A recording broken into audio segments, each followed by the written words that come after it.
ఇక Iran Israel war కారణంగా ఏదైతే చమురు దిగుమతి అనేది ఇండియాకి తగ్గిపోవడంతో ఏదైతే ఇటిఎన్ అంటే మెయిన్గా గ్యాస్ పైన దాని ప్రభావం అయితే గత 2 రోజులుగా మనం చూస్తూనే వస్తున్నాము. ప్రధానంగా ముంబై, బెంగళూరు లాంటి ప్రాంతాల్లో అయితే కనుక గ్యాస్ యూజెస్ మొత్తం కూడా తగ్గిపోయింది. హోటల్స్ క్లోజ్ చేశారు. అలాగే హాస్టల్స్ కూడా చాలా ఇబ్బందికరంగా మారిపోయిన పరిస్థితి మనం చూసాము. అలాగే ఇప్పుడు హైదరాబాద్లో కూడా అదే పరిస్థితి కొనసాగుతుంది. ఇప్పుడు చాలా ప్రాంతాల్లో హోటల్స్ అనేవి సగం వరకు కూడా క్లోజ్ చేయడం జరిగింది. ఇక మిగతా హోటల్స్ అన్నీ కూడా కట్టెలను ఆర్డర్ పెట్టుకొని కట్టెల పొయ్యిల మీద వండుతున్న పరిస్థితికి అయితే ఇప్పుడు రావడం జరిగింది. ఒకసారి మనం విజువల్స్లో చూసుకోవచ్చు. ఇక్కడ మన హైదరాబాద్లో చాలా hotels, majority of the hotels అన్నీ కూడా ఈ యొక్క గ్యాస్ కాస్ట్ అనేది పెరగడం, అలాగే దాని దిగుమతి కూడా లేకపోవడంతో దాని షార్టేజ్ కారణంగా ఇప్పుడు కట్టెలను ఎక్కువగా ఆర్డర్ పెట్టుకొని వాటిపైనే బిజినెస్ అనేది కొనసాగించాల్సి వస్తుంది. ఎందుకంటే ఇప్పుడు ఈ యొక్క గ్యాస్ షార్టేజ్ అయిందని చెప్పేసి హోటల్ క్లోజ్ చేసే వాళ్ళకు కూడా లాస్ అయ్యే అవకాశం ఉంది. కాబట్టి వాళ్ళ యొక్క ప్రయాణం అంతా కూడా ఎలా జరుగుతుందని చెప్పాలి. ఒకసారి మనం హోటల్ వాళ్ళతోనే మాట్లాడే ప్రయత్నం చేద్దాం. సో ఎప్పటి నుంచి ఆర్డర్ చేసుకుంటున్నారు కట్టెలు అనేవి? నిన్న నుంచి మేడం. నిన్నటి నుంచి 2 డేస్ యాదతో 2 డేస్ అవుతుంది. 2 డేస్ అవుతుంది. సో అంతకుముందు ఎప్పుడు గ్యాస్ పైన మొత్తం గ్యాస్ యూజ్ చేసేది. ఇప్పుడే గ్యాస్ షార్టేజ్ అవుతుంది. బయట కూడా దొరుకుతలేదు. దాని విధానంగా కట్టెలు ఆర్డర్ చేసుకుంటున్నాం.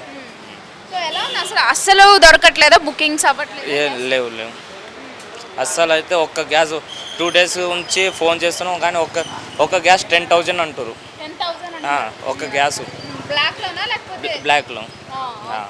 నార్మల్గా అయితే దొరుకుతలేవు. వెండర్స్ విధానంగా అయితే ఏం దొరుకుతలేవు. సో ఇప్పుడు హోటల్ క్లోజ్ చేసే ఆలోచన లేదు కానీ కట్టెల పైన ఉండదామని చెప్పేసి ఫిక్స్ అయ్యారా? మేడం కట్టెల పైన అయితే రన్ చేయాలి. ఎందుకంటే ఇక్కడ నుంచి స్టాఫ్ అయితే లేరు కదా మేడం. వేరే చోటు నుంచి స్టాఫ్ మన కాడ పని చేయడానికి వచ్చిర్రు. అలా వాళ్ళ ఫ్యామిలీలు ఉడక నడవాలి. బయట ఫుడ్ ఉడక దొరుకుతలేదు. ఆ విధానంగా నడవాలి కదా. అందుకని మేము మా అంతా ట్రై చేస్తున్నాం కట్టెల పైన ట్రై చేస్తున్నాం. అది సక్సెస్ అయితే అవుతుంది మామూలుగా. సో ఎలా కట్టెలు ఎక్కడి నుంచి తీసుకొస్తున్నారు? ఎంత కాస్ట్ ఉంటుంది? వీటికి కూడా డిమాండ్ ఎక్కువ పెరుగుతుందని చెప్పేసి వినిపిస్తున్నాయి. మేడం ఇదైతే పెరుగుతుంది. 1 వీక్ కింద అయితే 10 రూపీస్ కేజీ ఉండే. ఇప్పుడైతే 20 రూపీస్ పెరిగింది. 1 డేలో 10 రూపీస్ పెరిగింది. 1 డేలో 10 రూపీస్ పెరిగింది. ఇప్పుడు అందుకే స్టాక్ ఎక్కువ పెట్టుకుంటున్నాం. అది కూడా మళ్ళీ రేపు 30 కావచ్చు, లేకపోతే 50 కూడా కావచ్చు, చెప్పలేము అది. సో దీని ఎఫెక్ట్ ఇంకా కట్టెల పైన కూడా కట్టెల డిమాండ్నే పెంచేసే విధంగా కనిపిస్తుంది. 30-50 కూడా అవ్వచ్చు మేడం. ఇది కూడా లోడ్ కూడా నేను హైదరాబాద్ బయట నుంచి తెప్పించిన. 1 డేలో హైదరాబాద్ బయట నుంచి తెప్పించిన. 1 డేలో ఇంత హైదరాబాద్లో స్టాక్ కూడా దొరుకుతలేదు. ఆ విధానం బయట నుంచి తెప్పించిన నేను.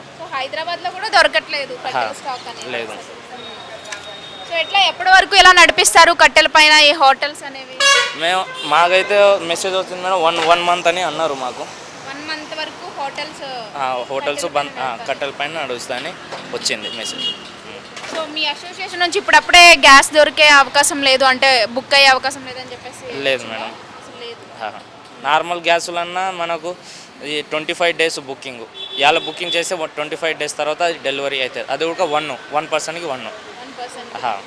అది గవర్నమెంట్ రూల్స్ అని పెట్టిరని విన్నాం. సో వీటి రేట్ అంతా పెరిగిపోతుంది. ఇటు కట్టెల రేటు పెరుగుతుంది, గ్యాస్ అసలు దొరకట్లేదు. మరి ఫుడ్ కాస్ట్ కూడా మీరు పెంచారా ఏమైనా? లేదు మేడం, అదే ఫుడ్ కాస్ట్. అదే అదే నార్మల్ కస్టమర్ మేడం. మన ఇప్పుడు ముందు ఎట్లా ఉందో ఇప్పుడు అట్లే ఉన్నారు. ఇప్పుడు రేపు పెరగొచ్చేమో కస్టమర్ కానీ చెప్పలేము. అంటే అన్ని అవుట్లెట్ 50% బంద్ అయినాయని విన్నాం మేము. హైదరాబాద్లో అయితే 50% బంద్ అయినాయి. ఇంకో 2 డేస్లో అయితే మొత్తం బంద్ అవుతాయని విన్నాం. Outlets, restaurants. కట్టెలు కూడా దొరకకపోతే ఆ విధానంగా బంద్ అవుతాయని విన్నాం. మేమైతే అదే ప్రైస్లో సేల్ చేస్తాం, మా ఉన్న ప్రైస్లోనే.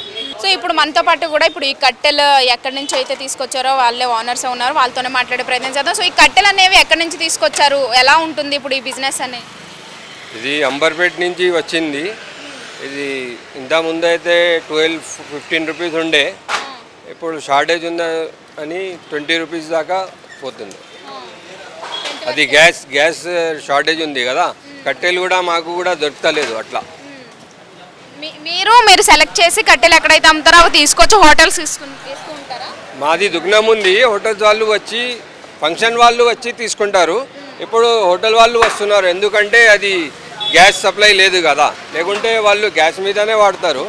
ఇప్పుడు అది లేదని వస్తున్నారు. సో కట్టెల షార్టేజ్ కూడా అయ్యే అవకాశం ఉంది. ఇప్పుడు అందరు అన్ని హోటల్స్ కూడా ఎక్కువ మొత్తంలో ఆర్డర్ చేస్తారు. అదే అవుతుంది కదా మేడం. ఇప్పుడు ఒక రోజు పోయేది 100 కిలోలు, ఇప్పుడు 1000 కిలోలు అడిగితే షార్టేజ్ అవుతుంది కదా. రేపు కట్టెలు కూడా అది మాది క్లోజ్ అయిపోతుంది రేపు దాకా. సో లిమిటెడ్ పెట్టుకుంటారు కట్టెలు కూడా మీరు. మళ్ళీ ఎండకి మొత్తం వెయిట్ తగ్గిపోతుంది కదా. పోద్దని చెప్పి limited పెట్టుకుంటారు.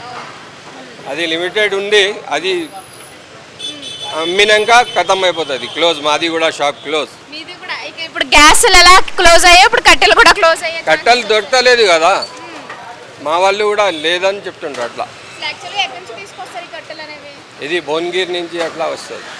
సో పల్లెటూరు నుంచి అట్లా ఆ ప్రాంతం నుంచి తీసుకొస్తుంటారు. ఇప్పుడు లేదంటున్నారు వాళ్ళు కూడా. వాళ్ళు కూడా లేదంటున్నారు. సో మరి డిమాండ్ ఏ విధంగా ఉంటుంది కట్టెలకి? ఇంకొంచెం ఇప్పుడు రేపు ఒక్క రోజుకి రేట్ పెరగాలని ఉంది అట్లా.